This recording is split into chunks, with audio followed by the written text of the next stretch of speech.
What if a single decision by the most powerful Republican in Congress suddenly left nearly 800,000 Americans without representation?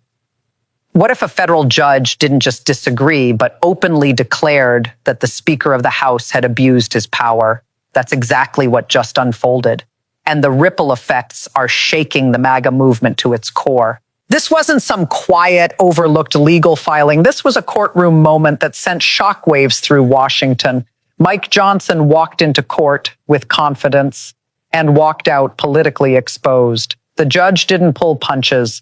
His words were so severe that legal analysts are calling this one of the harshest rebukes ever delivered to a sitting speaker in modern history.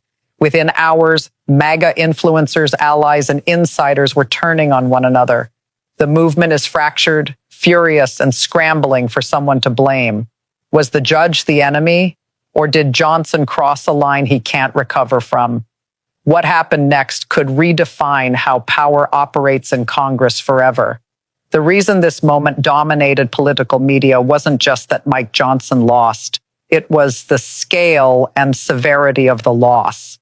Federal judges are typically careful with their language. They rarely grandstand. They don't hurl insults. And they almost never use emotionally charged words against sitting officials. That's why this ruling landed like a political earthquake. The judge didn't hide behind legal jargon. He declared Johnson's actions constitutionally indefensible and a blatant abuse of authority. Those aren't run-of-the-mill phrases. They're career-altering words. Normally, judges say things like, the court disagrees, or the argument fails. They don't accuse the Speaker of the House, in plain English, of abusing power. That language signals something serious. Experts immediately noted that the wording leaves almost no room for spin, appeals, or excuses. The message is clear. The court didn't see this as a minor misstep. Johnson crossed a line he fully understood. This wasn't gray. It was a bright red violation. And here's where the drama really kicks in. When a ruling sounds this harsh, it sends a message beyond the courtroom. It tells lawmakers, party leaders, and even voters that the behavior wasn't just questionable, it was unacceptable under the Constitution. That's why MAGA World reacted so violently. You can argue with a technical loss. You can easily defend being accused of abusing power by a federal judge. This wasn't a quiet legal defeat buried in paperwork. It was a public humiliation delivered in language designed to be understood by everyone. And once those words hit the record, the political damage was already done. At the center of this courtroom fiasco was one critical misstep. Mike Johnson acted as if the Speaker of the House held unchecked personal power. That assumption is exactly what the judge rejected, forcefully. The U.S. Constitution does not give a single individual the authority to decide who is represented in Congress. Power like that belongs to the full House. No one politician, no matter how lofty the title, can override that. This is where Johnson's argument completely fell apart. He claimed that, as Speaker, he had broad discretion to delay or block the seating of a duly elected member. But the Constitution is crystal clear. Elections are adjudicated by the full Congress through established procedures, committees, and votes, not behind closed doors, not based on personal preference, and certainly not for political convenience. The judge made it clear Johnson didn't just bend the rules, he ignored them entirely. Consider how dangerous that logic would be if it were allowed. If one speaker can block a Democrat today, what's to stop a future speaker from blocking Republicans tomorrow? That's why the court acted so decisively. This wasn't about one seat. It was about preventing a power grab from setting a precedent. The judge essentially said, this is not how representative democracy works. And that's what made this ruling so explosive. Johnson wasn't accused of misreading a technical rule. He was accused of bypassing the democratic process itself. Courts are especially vigilant about this because when individual officials start acting alone, the system of checks and balances begins to crumble. In plain terms, Johnson tried to act like a king, and the Constitution reminded him, not so fast.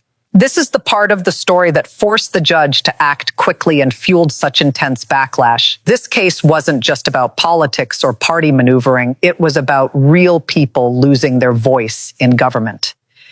When Mike Johnson blocked a duly elected member from being seated, he didn't just target one politician. He effectively cut off representation for nearly 800,000 Americans in a single stroke.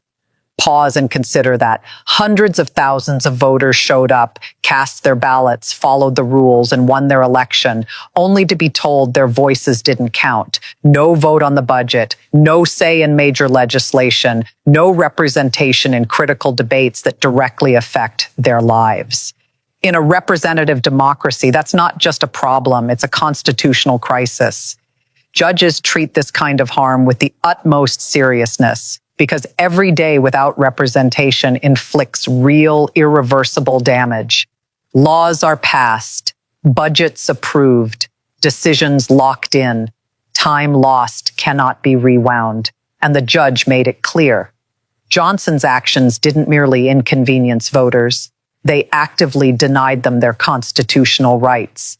That's why the court didn't drag its feet. Speed was essential. This also dismantled one of Johnson's main defenses. He tried to frame this as a temporary delay, a minor hiccup that could be fixed later, but the judge wasn't buying it.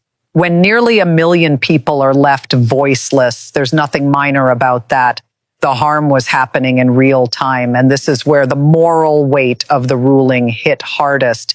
You can debate procedure, you can debate power, but once the focus turns to silencing voters, the argument collapses. That's when this case stopped being political and became undeniable. This is where the case went from bad to absolutely devastating for Mike Johnson. Courts don't just look at what someone did, they look at why they did it. And in this ruling, the judge made a finding that shattered Johnson's entire defense. This wasn't about election integrity or caution. It was about raw political advantage. According to the judge, the evidence showed that Johnson's decision to block the elected member wasn't driven by unanswered questions or legal uncertainty. It all came down to vote math. By leaving that seat empty, Johnson protected his party's razor-thin margins during crucial votes. That detail matters more than almost anything else in constitutional law. When an official acts for partisan advantage, courts stop giving them the benefit of the doubt. That's why this ruling landed so hard. If Johnson had been able to claim uncertainty, confusion, or procedural delay, he might have survived politically. But once a judge declares the motive was to manipulate outcomes, the argument collapses. This is no longer a policy dispute, it's an abuse of power. Judges are trained to shut that down immediately. Even more damaging, the ruling stripped away the MAGA talking point that this was about protecting democracy.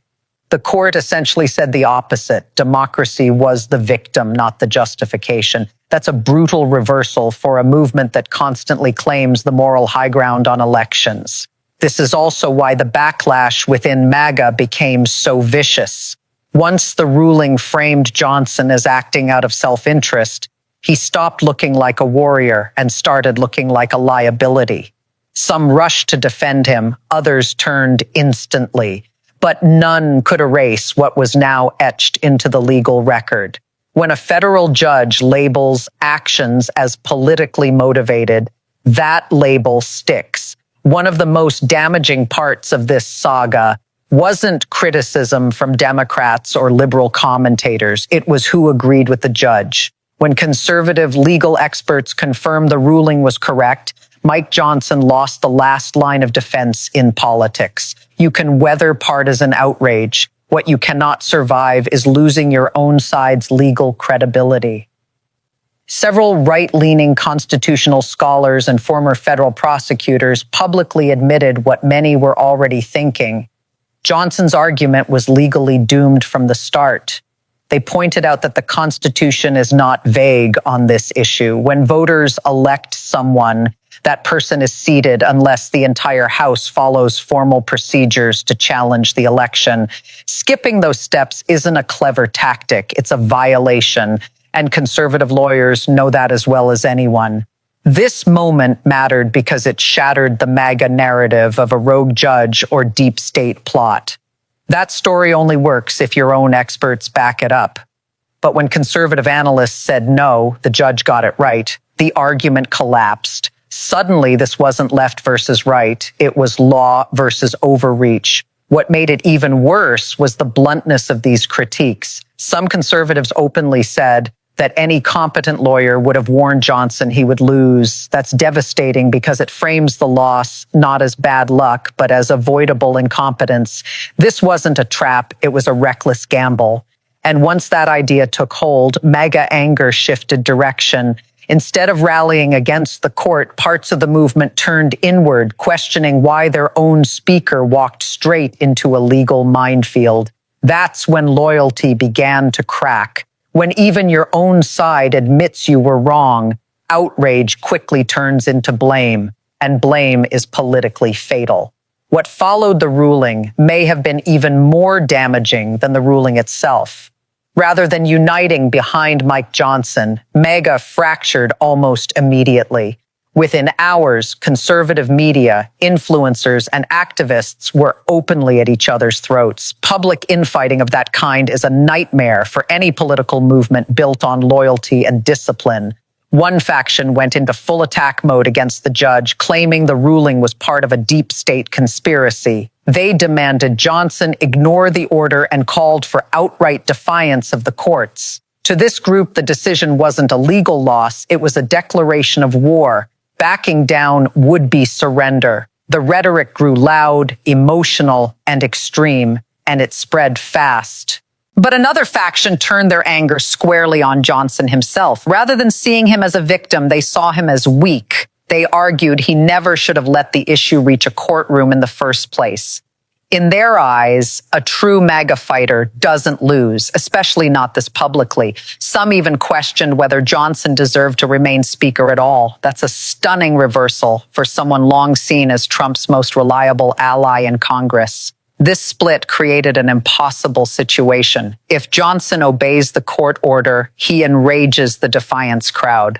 If he resists, he risks further legal humiliation and even greater damage. There is no path that satisfies everyone, and MAGA knows it. That's why the reaction turned chaotic instead of coordinated. Here's the key takeaway.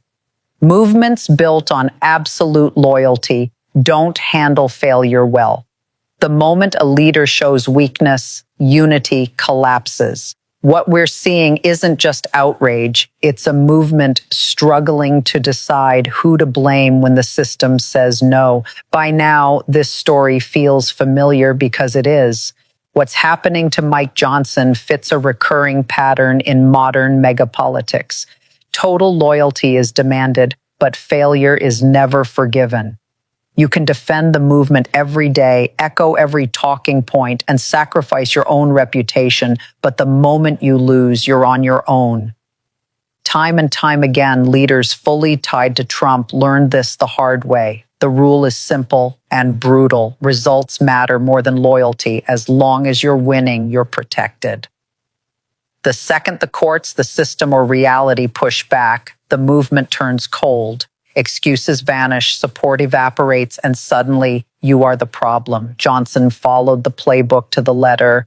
He positioned himself as the most reliable MAGA ally in Congress. He blocked, delayed, defended, and echoed without hesitation. But none of it mattered. Once a federal judge ruled against him overnight, loyalty turned into suspicion, strength became weakness, and devotion gave way to doubt. What makes this pattern so dangerous is that it fuels reckless decision-making. Leaders feel pressure to push boundaries, ignore warnings, and gamble big because backing down looks worse than losing. That's likely what happened here. Johnson didn't just miscalculate the law, he miscalculated the movement. He assumed loyalty would protect him. History proves otherwise. Once MAGA senses vulnerability, it doesn't rally, it hunts for a scapegoat. That's exactly what we're seeing now. Some say Johnson betrayed the cause, others call him incompetent. Very few defend the decision itself. This is why this moment matters far beyond a single court case. It exposes a system where leaders are encouraged to overreach and then abandoned when consequences arrive. Johnson didn't just lose a legal fight. He walked into a political machine that consumes its own when things go wrong. This ruling didn't just hurt Mike Johnson. It sent a warning shot to every future Speaker of the House. MAGA insiders are panicking for a reason. The judge closed a door that some in Congress had quietly hoped to keep open. The message is clear. You cannot manipulate representation for political convenience, and courts will step in if you try.